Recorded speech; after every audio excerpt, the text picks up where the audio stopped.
తెలుగువారి గుండెల్లో, ఆంధ్రుల హృదయాల్లో చిరస్థాయిగా నిలిచిపోయేటువంటి ఒక నాయకుడు, ప్రజల గొంతుక శ్రీ పవన్ కళ్యాణ్ గారు. వారిలో ఉండేటువంటి స్ఫూర్తి, ప్రజల పట్ల ఉండేటువంటి భక్తి, సమాజంలో మార్పు తేవాలన్న తపన అమోఘం, అద్వితీయం. అటు సమాజంలో ఒక పవర్ఫుల్ లీడర్ వారి యొక్క సందేశాన్ని విందాం.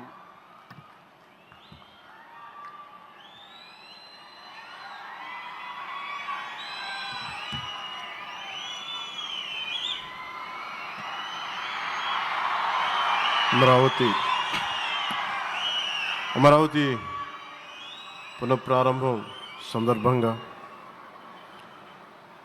34,000 ఎకరాలు ఇచ్చి 29,000 పైచిలకు రైతులు గత 5 సంవత్సరాలుగా నలిగిపోయి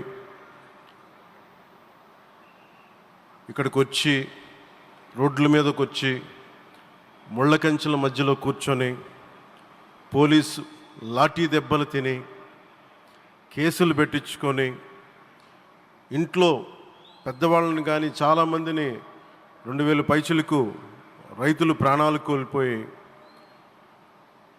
మీరు నలిగి బాధపడి మీ కన్నీళ్ళు తుడిచే వాళ్ళు ఉన్నారా ఆ రోజునని చాలాసార్లు మహిళా రైతులు నన్ను అడిగారు. ఇది గౌరవ ప్రధానమంత్రి శ్రీ నరేంద్ర మోదీ గారికి తెలుస్తుందా అని ఒకసారికి 5 సంవత్సరాల క్రితం మీరు అడిగారు. నేను ఆ రోజు ఆయనకి తెలియకుండా ఏది ఉండదు, అమరావతి శాశ్వత రాజధానిగా ఉంటుందని ఆ రోజు మేమందరం కలిపి మాట ఇచ్చాం. ఆ ఇచ్చిన మాట ప్రకారం ఈ రోజున గౌరవ ప్రధానమంత్రి గారి చేతుల మీదుగా మళ్ళీ ఇంకొకసారి పునఃప్రారంభం జరగబోతుంది. ఇది ఆది శంకరాచార్య 1237వ జయంతి సందర్భంగా తిరిగి అమరావతి పునఃప్రారంభం కావటం చాలా ఆనందాన్ని కలగజేస్తుంది. మనందరం 5 కోట్ల మంది ప్రజలకి సంబంధించి ఇది ఒక హబ్, ఇది సెంటర్, నర్వ్ సెంటర్. ఇది అంటే మనందరికీ సంబంధించిన ఇల్లు. ఇది మనందరం ఎవరిని అడుగుతున్నామంటే, ఒక ప్రధానమంత్రి గారు పూర్వం సన్యాసాశ్రమంలో ఉన్నప్పుడు ఆయనకి అనికేత్ అనే పేరు పెట్టారు. అనికేత్ అంటే అర్థం పరమశివుడు, ఇల్లు లేనివాడని. అలాంటి ఇల్లు లేనివాడు, కుటుంబం లేనివాడు 5 కోట్ల మంది కుటుంబాలకు, 5 కోట్ల మంది ప్రజల కోసం, ఎన్ని కోట్ల కుటుంబాల కోసం మనందరికీ రాజధానిలో ఒక నగరం నిర్మించడానికి, ఇల్లు నిర్మించుకోవడానికి ఇల్లు లేకుండా 140 కోట్ల మంది ప్రజల బాధ్యత తీసుకొని కశ్మీర్ నుంచి కన్యాకుమారి వరకు, అక్కడ కామాఖ్య నుంచి ద్వారకా వరకు ప్రపంచమే, మన దేశమే తన కుటుంబంగా చేసుకుంటూ ఈ భారతదేశమే తన ఇల్లుగా చేసుకొని తిరిగి పునఃప్రారంభానికి విచ్చేసిన గౌరవ ప్రధానమంత్రి శ్రీ నరేంద్ర మోదీ గారికి మనస్ఫూర్తిగా మన అందరి తరపున, ఆంధ్రప్రదేశ్ ప్రజలందరి తరపున, అమరావతి రైతాంగం తరపున, ఆడపడుచుల తరపున వారికి చేతులెత్తి హృదయపూర్వక నమస్కారాలు తెలియజేస్తున్నాను. దివిసీమ తుఫాన్ వచ్చి అందరి ఆశలను తుడిచిపెట్టేసినట్టు గత ప్రభుత్వం రాష్ట్రం మరియు అమరావతి భవిష్యత్తుని తుడిచిపెట్టేసింది. అమరావతి అంటే పరదాలు, సెక్షన్ 30, సెక్షన్ 144 మాత్రమే గుర్తుకొచ్చేలా పనిచేశారు.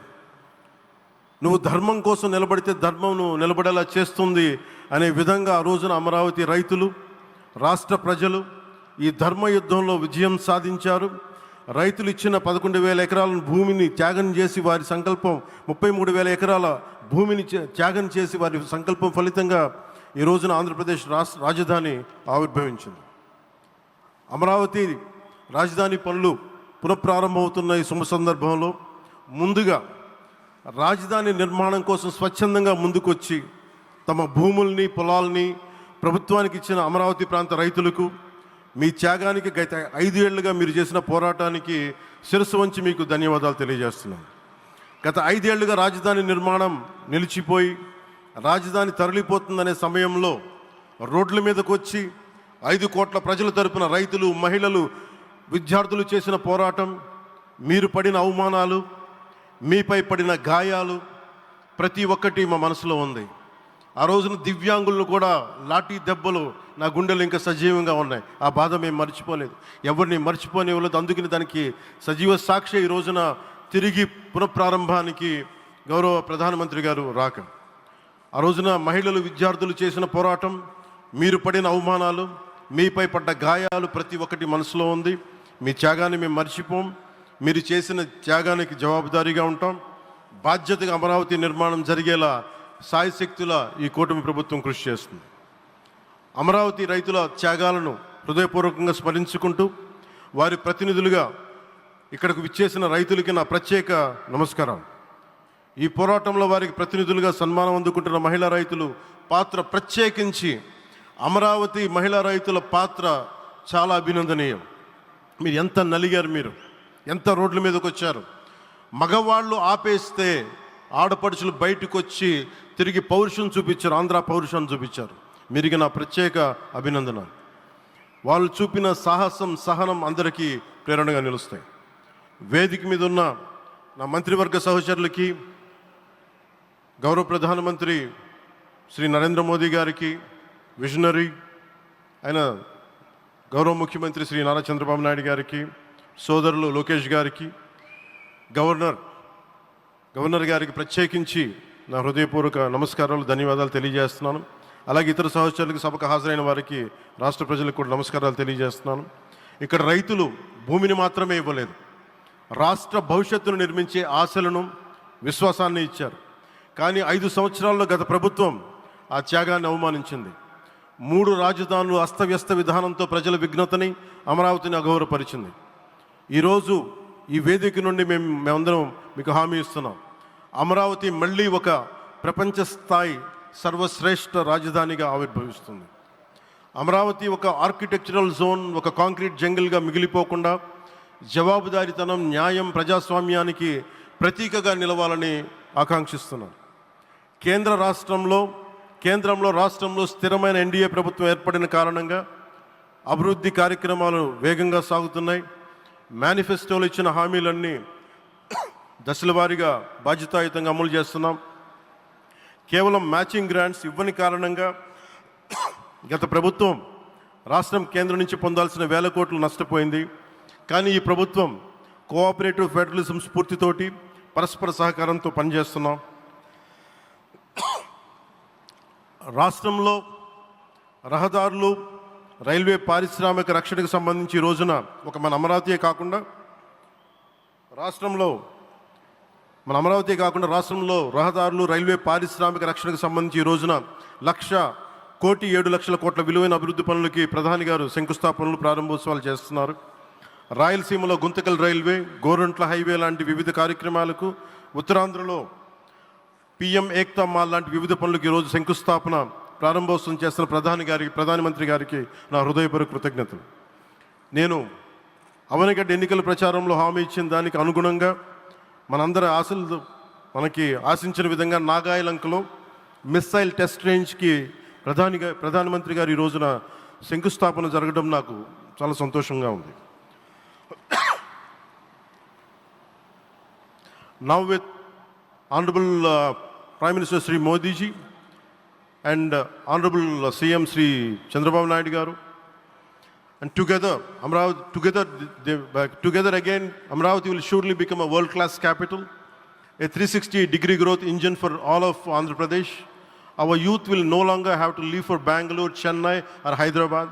Soon Andhra Pradesh will create jobs for our people and attract talent from across the nation and the world. దీనికి అమరావతికి ప్రత్యేకించి ఒక వ్యక్తిని మనం స్మరించుకోవాలి. రాళ్లల్లో, రప్పల్లో ఒక మహానగరాన్ని చూసిన వ్యక్తి, ఒక 20 సంవత్సరాలు ముందుకెళ్ళి చూసిన వ్యక్తి. అలాంటి నాయకులు మనందరం కోరుకున్నట్టుగా ఆయన వెనంటే ఆయన ఉండాలి, ముఖ్యమంత్రిగా ఉండాలి అని మేము ఆశించిన విధంగా ఆయన ముఖ్యమంత్రి అయ్యారు. ఆయన సైబరాబాద్ అనే సిటీని ఎలా నిర్మించారో, ఎంత అద్భుతంగా రూపకల్పన చేశారో, అమరావతి అనే ఈ క్యాపిటల్ని కూడా ఆయన అపారమైన అనుభవంతో, ఆయన దక్షతతోటి, ఆయన గవర్నెన్స్ కేపబిలిటీ తోటి, అడ్మినిస్ట్రేటివ్ కెపాసిటీ తోటి ఇది అద్భుతమైన మహానగరంగా తీర్చిదిద్దుతుంది. ఇది ఆంధ్రప్రదేశ్కే కాదు, భారతదేశానికి తలమానికంగా అవుతుందని మనస్ఫూర్తిగా నేను ఆశిస్తున్నాను. అలాగే ప్రత్యేకించి ఈ రోజున మనం ప్రధానమంత్రి గారిని చాలా లోతుగా మనం అర్థం చేసుకోవాలి. ఈ రోజున కశ్మీర్లో దాదాపు 28 మందిని చంపేశారు. అలాంటి క్లిష్ట సమయంలో రాష్ట్రం, దేశం మొత్తం యుద్ధం వైపు వెళ్తున్న సమయంలో, అలాంటి కీలక సమయంలో ప్రధానమంత్రి గారు ఇక్కడికి వచ్చి లోపలంతా బరువు, గుండెల్లో బరువు పెట్టుకొని వేదన ఉండి కూడా అమరావతి రైతులు చేసిన త్యాగాలను మర్చిపోకూడదని చెప్పి ఇంత ఇబ్బందుల్లో కూడా ఆయనకు వచ్చినందుకు మనస్ఫూర్తిగా ఒక్కసారి మనందరం ప్రధానమంత్రి గారికి గౌరవ సూచకంగా మనందరం కృతజ్ఞతలు తెలియజేయాలి. The Pahalgam terrorist attack has been one of the darkest days for the entire country. Even the blood was spilled in Kashmir. The blood spilled in Kashmir, it created tremors in the entire nation.